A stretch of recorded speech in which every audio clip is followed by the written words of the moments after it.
Ke tamai mau whawhetai ka te koe monua taimi mau inase. Ke mau whaamu e tua ke te wai ki I tāne tina pa koe te we te mau whai. Koe tuang ke whainu e mau lotu. Ai anga whai e mau lotu ake ai toi tapu. Ai mea ke mau tui ki ai mea ke mau moi ake. Tuan mai ke hoko programa koe ni koe tokoni. Ke ngai whainu ko ia. Ngāwe mea hau lau maari e te mau tolu. Ma hoko e kakai. Fia tari ki hea whiona. E Sisu Christ ko mau whaamu ui. Amen. Ko kore ke whangai benga I tala whatapu tō bek whaket pe me whare tala mau maafupalu. Ke whako te tau programa hawhi hoa gwen pe moe ka inga lotu tohi tapu. Pea tata rei mau tole hoi me ka inga ta whawhelonga ki e programan. Lele rei be tau ngai ka inga lotu I tonga tapu. Whawhikau lopet palu I hono api. E taimi hongo fulu pong sāpate. Koe kainga lotu koe I Honolulu, whawhikau tua Pastoral tu. Taimi ua, PM, ki he whailotu e baptaiso I Anaheina. Pea moku mautolu he ni sene. Ai au whai he whailotu e whikataha ua Waterloo Road. I Queen Acre, e taimi tolu. Teke, o whakawhet ngō tolu tō bek mō whikau mai gai. Taulot pek he si ngai whamiri me ngai whetu keke unau whemau ke he whotua e loto I tapu ko tau kore peke o tua ke ne whai hano tofa e hala ko ia mo teu hano kakai. Ake, koe tau programa koe ni tau hoko atuai ki he whamatala koe na tau lere programa kua hiri I he toi hoko mai ai eiko Sisu Christ. Pea hange whako mena utano ke ulahi apito apito e hange whakamana wahe pe ulahi mengai mau hala alu holo. He koutui koe mea lai taha ku hoko ia koe kakai. O nau mau e nau whakamatala o kau ke mea koe ni mehe ngahi whakamatala e kakai ke he pei. Ukeke nau nofo I whetohi tapu o kumi ai pa nau whakaukau ai pa nau sivi a ke mea tohi tapu. Ai ngai mea ko omi me ngai kakai ke mi Amerika mo whefua. Pea hange o ku whakarere mo ui ke ni hia ngai mea o mai. Hange ko whakaukau koe ke te langa fo o e tempare me ngai mea pehe. Ta whamatala ke koe koe mea mo oni, koe ke mo oni. Koe ko si whakakato tempare ia e ko si Sisu Christ ko tempare hano tolu e na e holok pa te whotu hiri no a tolu. Pa koe tempare hano tolu ki tau tolu koe ni kau kristiani tānoa ke whakafo. Aia. Koe ngai mea pehe, kaike, koe kamata e whamatala au koe mea Daniela waheua. E ko Daniela waheua, o kumisi aia ai tui koko Nebuchadnezzar, aina ne takipoa pula koe a Israeli e pranga siuta. O sio ke fu I misi, ulu koula, alifo nouma e siriva, polonise, uka mea va e pea tui fio e lai vae. Pau hangarewa Daniela whaka uhinga e misi. E Daniela wahewa, o ne tarange ke tui. Ko koe ia e tui. A koe kua ui koe e tui o langi. O ne atu ke te koe ao niu, me mawhai, me iwi, me langi. Ko koe o kui koe tui o ngai tui, me eike ngai eike. Eia koe ulu koulai. Ake branga Papilone ia. Ne rere branga Papilone me ta uono noa nima kāma. Ke tau nima tolu hio. Ke tau nima tolu hio wana I kuna ia ki nau tolu e tui koko kores, pene angai kores o tukuange e kau pōpula siuta. Nima tolu hio. Ko se tau I fitungo fulu koe na e lau koe kia ia Seremaia, profita Seremaia. Na ose branga koe, koe whaka uhinga koe Daniela. E ose branga koe, pe Daniela vai ua ves tolu hio, e ia e branga taha. E hoko hake ai, tau ilo ko mitia pēsia ai. Na nau hau I mamani me tau nima tolu hiwa ke tau tolu taha kāma peko before Christ. Pea hire branga koe I kuna I gina tolu he branga hono tolu. Ai koe wahe ua ves tolu hiwa peno Daniela. Branga hono tolu aia koe whakatata gia polonise. Pea ko karisia. Aia koe tau tolu taha karisi. Ki he tau taha whaono kāma. Pea tarangerewa e Daniela ki awa Nebuchadnezzar e rewa puranga hono wha. E ko puranga hono wha e malohi o hange koe aione. E koe aione ni hanga laike mea kotoa pe. Pe hange koe ai o ne, koe branga koe ni laiki ngai mea kotoa pe. Ai koe branga ia koe loma. Na kamata me tau tā whao no kā mā. O lere ai peke tau tā whā ni matolu tā sā. Pe koe AD. E koe AD fo koe ano domini ue ngaia in the year of our Lord. Ie ta ua Sisu. A koe tā sā ai.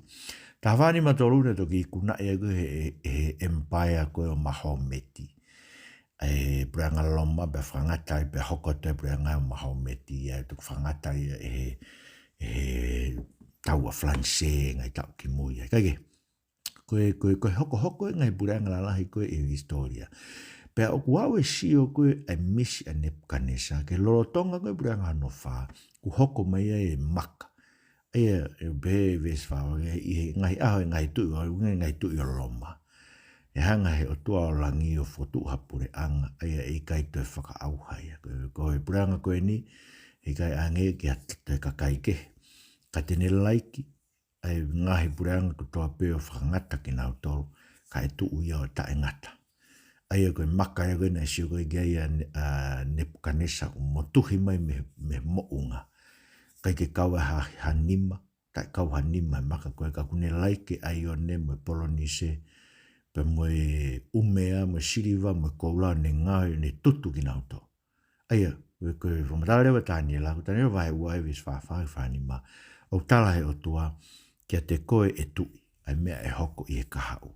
Koe misi o kupau, ko hono whakauhinga i whalalaanga. Ai koe whakasinga e tāni rewa e uai vis whawhai ke whanima. Ai maina ka te kautole rewa koe hoko ia, ngai pureanga mamani, ngai pureanga hau, Babylone, Media Persia, Karis, pe aloma. Aina pe koe lotonga koe pure aloma. Aia, mandu ke tau whafofua koe kamata ngau e Sisu e tau wafitu tāsa, ke tolu noa tāsa, tola ke kaiu nau pe koe tolu noa, ke tolu. Ka ku uinga e fotu koe wafitu ke tolu noa. Koe he koutu alo e Sisu e kuonga he lota lahi. Na pekia he lota lahi e tau wha kama. Ai koe wha pisi. E ka paureo koe, na tau toro mo fula Sisu he ne hoko ko kamata ni ngāwe whawhai whekau. Ko whawhua au koe tau uafitu, tā sāi, koe taimia Sisu, koe tau ia Sisu. Koe ke, maira ka te tau toro koe pureanga ia koe o tua e kamata iai. He lotonga pe pure ka aloma, hoko me pureanga o tua. Pe utama e whawhawhawha koe e whawhinga i koe e misi. E kai ke toe, koe pure pureanga koe e tu ia tae ngata.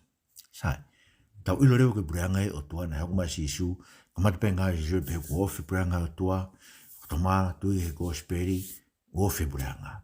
Pe awa ke he ne tānoa koe he ngai ko speri, makoluke kune o mai whakaukau koe pe he, pe tange Sisu, ko pau ko hanga o kapuse te volo. Mahina reo te motolu ko i he ne pureanga. Aia, pureanga e o tua ko hoko mai e ko Sisu Christ. Pe na e tala i e fuakawa motua i e tohi Malakai. Ves wha asiko Malakai. Malakai vai whaves ni mamu e ono tala ai. Whawhara e tua koeni, wakai uko whekau atu e palofita ko ilaisia. Ki mua i he aho lahi mo whakahiri fia o e eiki. E ne hoko mai aho ko ia.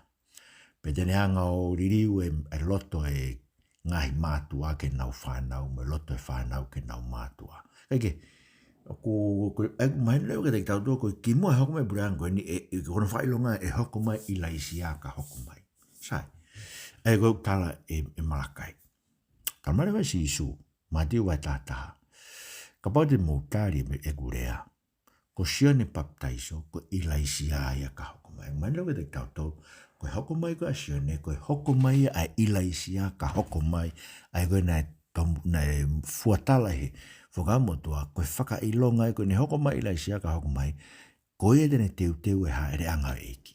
Ko mea koko tala koe sio ni koe ngā ue.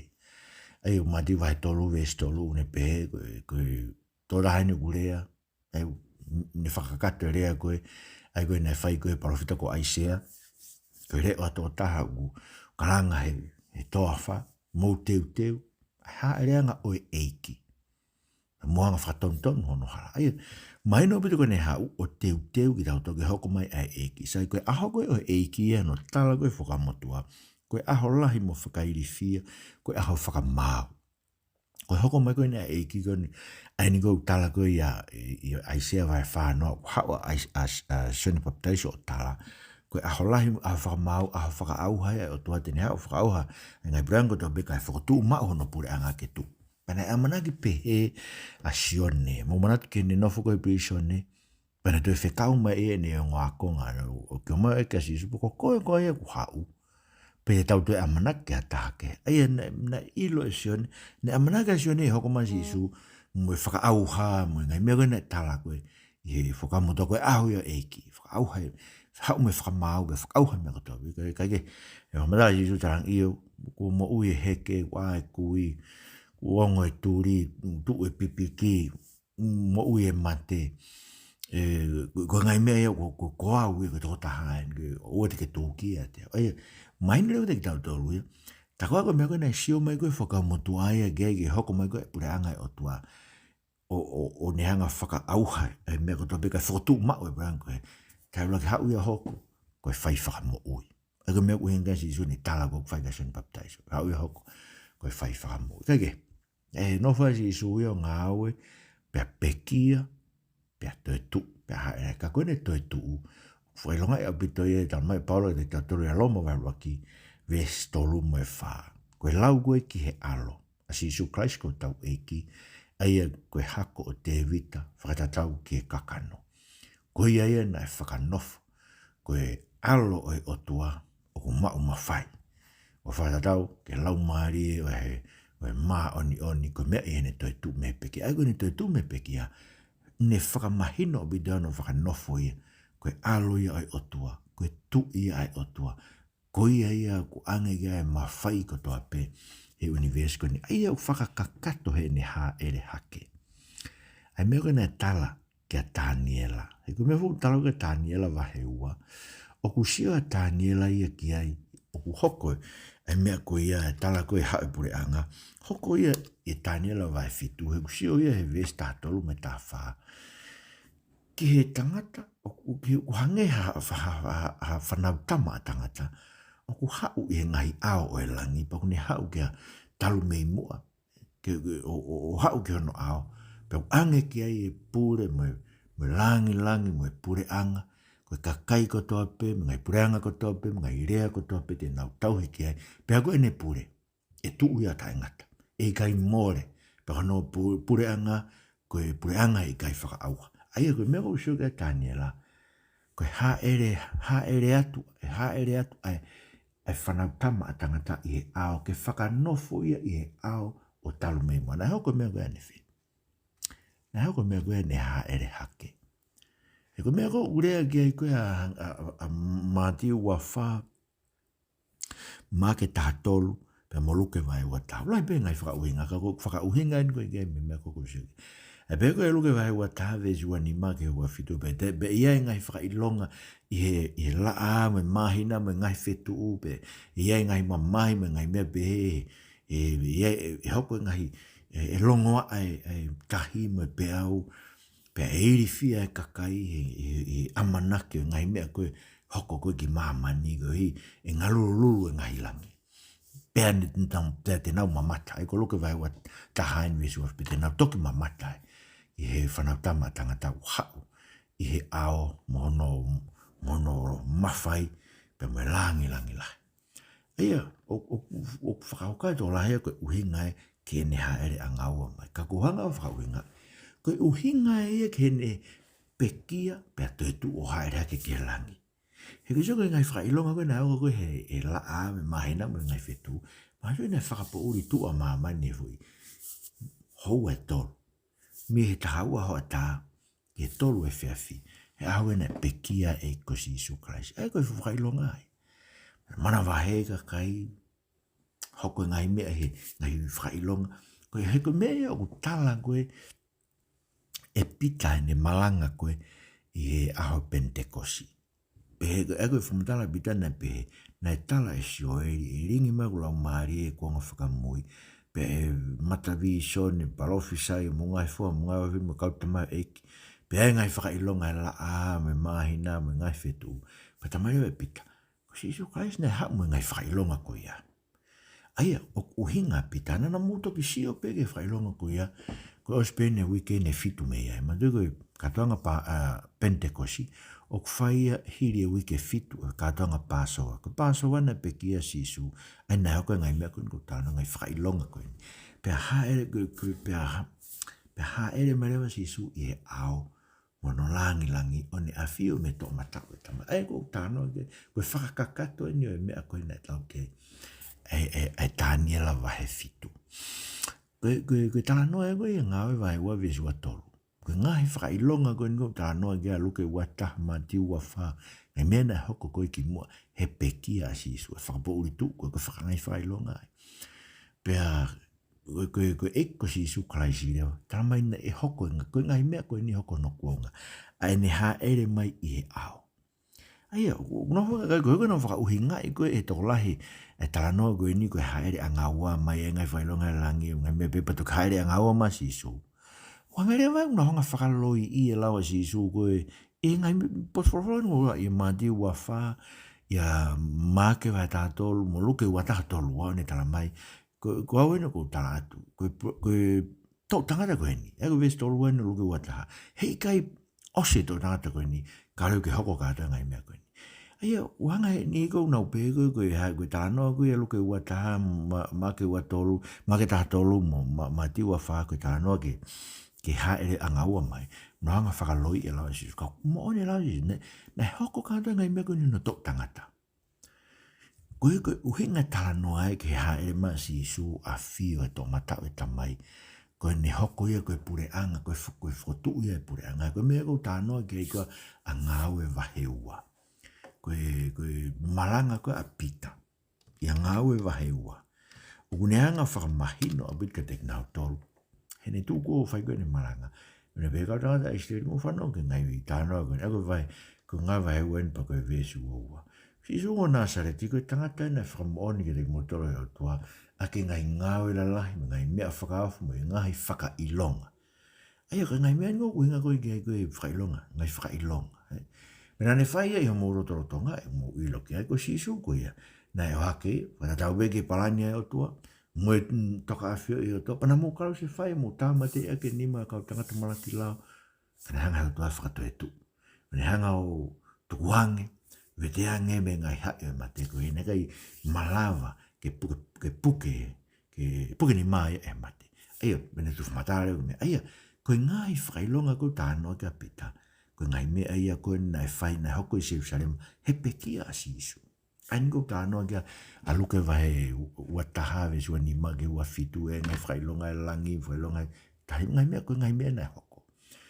Pea haere hake rewa Sisu, haere me rewa Sisu e ao o a fio me he tō mata o e tamai. Kai ngā ko whaambege whailonga, a mea koe ke mahino a bitu, ne kai ke loi a Sisu e ne whora e hoko ngai mea koe ni hono, uonga koe tō tangata koe o ona.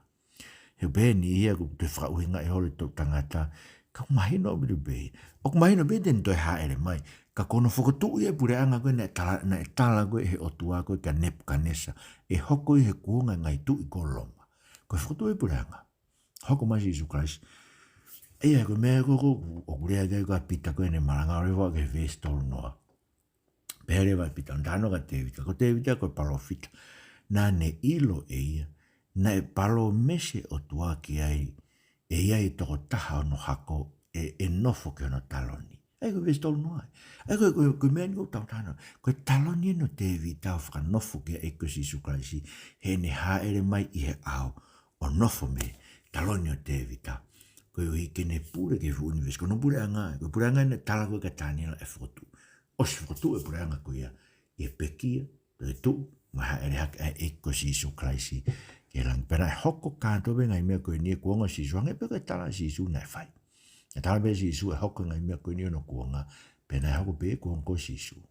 Ai koe mea mau inga pe toi ke taanga o whatonga ine kai ke loia Sisu. Sai, koe haere koe Sisu koe a fio me taloni, koe pureanga o te vita, koe pureanga e koe nai tala koe pureanga nai tala koe e Daniela kia Nebuchadnezzar.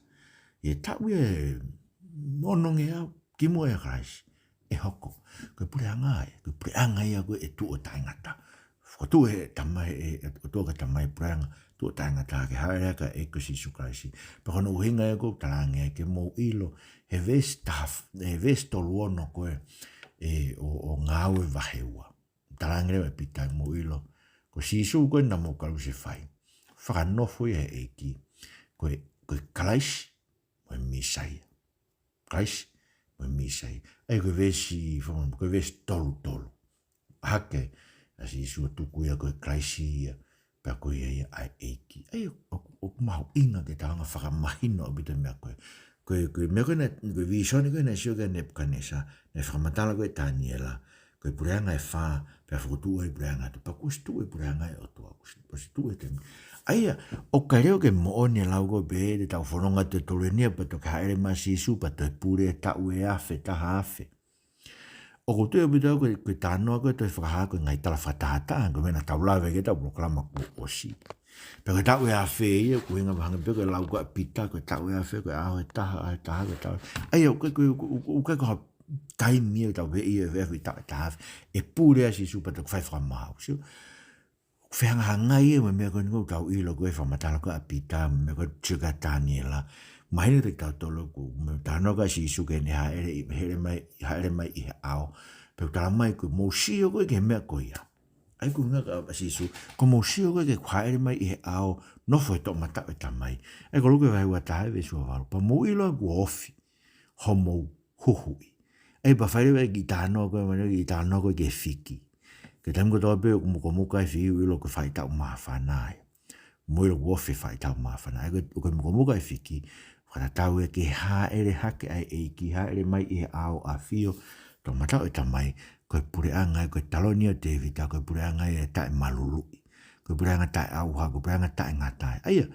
pe hoko reo ki tau tolu ke kuonga whakamui en tau nofwai ngai vai ua ve stafitu ia pe hoko be I ngai aho whakamui te uriringi ulau maari ke kakai ko to mena tau lawe ke ane nai ka koe riringi kono lau maari ke kakai ko toa pe Mana tui koe mea koe mea nei haua Sisu tala mai koe mea tene whai tala I sione ke te tautau. E mati wa toru ke stata ko baptise o vai au ke whatomala. Ko toko tako hau koe o mui mai I a te au. O malo hiange I a te au. O ikai te utau au ke vete no sentoro. Koe uhi he koe e tene baptise o ki mautoro a ke lau mare maunioni mo e afi. So bere rewa ngawe Sisu ne baptise o ke lau mare maunioni lau ke ia luke vai wha, ko ni uhinga no baptaiso e lau mare ni whakakato ai sea vai no tāgu ki alu mea ngongo le reo malangaki. Ko ngai vai raki le ves varu ne tala ke ni kaua, ko mo no fwese Jerusalem, ko he ringi mea lau mare ako uhinga ko tala noa ko kuonga whakamui, ka mata pe hao Sisu ko Sisu ne hao ke hao baptaiso lau mare ni ki tau tolu, ka mata pe ne hao laki haere ma Sisu, o lere ai pe ai une tala tene baptaiso ki nau tolu ake lau mare ni pena e ringe lau mare ni te nau tolu a pentekosi ko baptaiso ki nau tolu pe tamu na alo ko pita ko malanga ko fare ko ko niusi pe ringe lau mare ni ka sentaire pe ha ko ki Jerusalem o eke ai he ko ta e tui ko ki gospel pe talanga e kamata pe urea ai ko ngai ta ni sta ni ma ke ta fitu kamata pe urea ko hifa lau mare ni ke te nau tolu Ange be ko mena hoka te mato ka te tau tola ka matanga ko ne winga ki me ko na hoka o pentekosi. Pe o mana tu e frofola e ki ko pitai a NPH e baptaiso vai be a sione. Ka te mo baptaiso kunto te lau maare maunani. Ka paure wa koi. Ka paure ko ange o tua me ofata tau koe na e mai ke te tau tolu e tau tui ke e ko Sisu Christ. E hanga whewhe hau toerea ke tau whiot. Ai ko ne uhinga. Ko riringi me lau mare ko baptaiso lau maare maunani ki nau tole a pentekosi. O hange to pe ko me ko na tala ha Sisu Christ pe ko baptaiso lau mare maunion me ka sentare ko a gospel ke ka ke ko fenga vo ke fotu ke te tau ko ko ndau no fai ko whakamuia ko ngai ko hifu mai lau mare maunion ka mat pe me ha Sisu e ko tala sione ha o fai baptaiso lau mare maunion pe to ke hifu lau mare maunion he a pentekosi pe to hifu he a ko na ala pita ko malanga ko fare ko niusi ka tamai ko whaka ilonga ko te hoko ai aho o eki. Aia, mai lewe te tau tolu, koe waha taimi un tau nofai me hula ka haere mai eki ki aho o eki, koe aho e te hoko mai Sisu, o ku uia i e toi tapu, koe kuonga whakamui e fo i waha taimi, koe tau pe honga fulu koe ka hoko mai, Koe whi waka time koe ni ta ua no wa ni mani o e kuonga whakamui. Aia, koe hoko mai koe a Sisu e tu o tahape e ne hoko mai. He tala mai rek tau tole ua te Salonaika vai ua ves uraki. Aia upehe, koe mea ki he hoko mai a eiko Sisu Kraisi, pea mono whakataha ki tau tolu gia teia. Ai mai nila koe ako hoko mai eiki e whakataha i tau tolu gia. O whakataha i vefe. Koe uhinga ia o e punakaki. Ai ngok whamatana kia ora ki te Salonaika vai whaavis taha no mo ke taha waru. E toi tu e kau pekia ia Kraisi. Tau tolu koe kei moi e liu ki tau tolu. Hifu mai eiki me ilangi mo longo ala. Ia leo angelo pure mo ifi waka talu pite a eiki. Pako ki nau tolu koe na pekia eiki te nau toi tu ki nau tolu. Pako ki tau tolu koe kei moi o hake whakataha ki tau tolu ke tau whetau laki mo eiki. I he wawa, pēr te tau i he eiki ma oipe. Aia, koe fwoi mea e, kono whakataha e, koe hoko mai koe, ao koe hoko mai eiki, ai aho eiki. Koe fwoi hoko mai te ko uke ki te ha punakaki e, ba toki hau eiki he, koe fwoi mea whaku talalo e ni, tō kua e punakaki e, ba toki hau eiki ikai. Ua te saloneka vai ruagi tala mai koe tau whakataha ki he eiki e tau punakaki. Koe hau ia eiki, koe ne hau ia eiki, whakataha ki tau tolu e ki ai, pēr hare, pēr hoko atu rewa, ai whakamau. Koe koe mea ku hau. Tala mai, ua te Salonaika vai ua ki e vesiono ki he hiwa. Aia, e hoko le vai hanga he eiki o totongi ake whakamamahi, ai ka kai muna whamamahi ki tau tolu. Ka tene hanga whakawhi maari ki tau tolu koe na whakamamahi. Aia, umahini lewa ka te tau tolu. O tau rotonga mo ua ki tau tolu he whakamamahi lahi. He koe ka kai tōku e una whakauhinga i me Daniela, ui ke tau e fitu, koe behe ke tau e fitu e whae whakamamahi. Panau bēna tōku e koe whakamamahi e hawa si isu ia ave tau tolu ke langi, whae whi whakamamahi e tau e fitu patak toi haere mai e ki. Koe ke maua whakauhinga pehe i e me toi tapu. Koe ke mooni whakaukau e koe. He ulotonga whakamamahi ki tau tolu, koe meu tāna koe e Paula. Ulotonga whakamamahi e pēr hau ka si isu e ne haere mai whakataha ki tau tolu ki ai. Pa tene hanga e whakawhi maari e ki tau tolu. Ka ne hanga e whakamamahi ai koe whakamau ia. Tene hanga o whai sauni a ke e awhi ulo, ke te kinau tolu, ke ilo e atua, pe tautea kinau tolu, a ke tautea tae ngata ko ua te Salonaika vai raki vesi hiwai. Ai koe taimi whakamamahi ko ulau koe pehe, koe tau e fitu, o ulotonga hako pe taimin. Whanonga lana Paula koe ne alu koe ni ngā whamisnare, ngā wai tawha vesi uo wana ne alu Tala ke kakai, ko pau ke tau fō he ngahi mamahi lahi. Koe ka tau wau ke pureanga, tau hu ke pureanga e o tua. Pa tala mare ura ki te Salonaika vai tolu, ves tolu. Ke ua na anga he ataha, ua na anga taha whakawai vai o tau loto he ngai mamahi koe ni. Heu tau ilo na e ui ki tau tolu ke ngai mamahi koe ni. Eia, koe taimi whakamamahi en tau loto ko si hawa si isu, tau whanonga ngai whakamamahi o tāri ai, ke aho koe haere mai eiki. E pēr whakataha rewa ki tau punaka ki tau tō whakataha ki eiki, pēr haere. E tutu rewa ke vela e mea kotoa, beko mea tala koe ua pita vai tolu, vese hongo fu, e tutu o vela o vai e mea kotoa pe. Se e whai whakamau lahi, pe ri e kau mea koe ke hano afi, pe tutu rewa maamani, vela o vai, e maama ko eni. Ka tama e pita, ko tau tolu koe tau nofo amanaki ki tau tolu, ke nofo anga e maa onyoni, ko ua pita vai tolu e vesta tolu. Tau nofo amanaki tau tolu, ke nofo anga e maa onyoni. Aia, ko mea ko tānoa ke, ko si hotu e burangai o tua, o tau tonga fau ki tau ngai mamahi lahi e ki tau tolu kou tau tuhe eiko Sisu Kraisi. O tāria ke aho e hoko mai eiki, pe tau punakaki whakatahamu ki nau tolu koe pe kia eiki, toi tuu ki nau tau, tau punakaki wā nofo i moe e, o tau ihe eiki ma oipe. Pea whai rewa whakamau lahi ai. Pea tutu rewa vela o vai e mea kotoa pe, pea toki whai hono whahono, whakafo o e mea kotoa pe sai. O gue ngai mea lahi e tolu o toi ke hoko, kai toki hoko e aho eiki. Pea ka bai u me ose tau taimi, e te mahi tau toki hoko tau ka honga pe talatu fai mea lahi tolu. Koe ulu aki, pau ke malanga ke hongoleri ke purang kotoa pe. Matiu vai hua whai ve stafa. Kono ua, e ia e fu whakaholo mui lahi, e hoko, e tafoki ka kaiuri ake lotu. Tau sio peo ka ngepe ka tau toku tau nofo e kuon koe au ni tafoki e kai ke whakasotoma. Ua te Salonaika vai hua ve stolu, e kai ke hoko mai e ki ka reu ku whaifu whakaholo mui. Ai hange beka te tau tonga nofo e kuonga koe ta foke sia mehe eiki. Ka e ia e tangata ko malaki lao e hoko mai. Koe ne hoko mai pe malaki lao. Koe ne asi pe tene whoko tu e ia koe otua. I ngai whaitu ko ton koe ke lau. ulau ko afio anga o tua tene fotu e ko o tua pe hale me Sisu o whaka au hatanga ta malaki lao ko ngai benga te au ia he gai folo tu o malaki lao ko ne aspe malaki lao me asma e ko sis kwa si whaka au ai malaki lao kage mahabil tau to glava te hoko te tano ko ia ka ngai me mau inga ko to ke hoko ka to ka ai mai eki fala do lai mo ki mau tole mau lotu ngai tano ko ni Sisu Christ ko mo famu amen.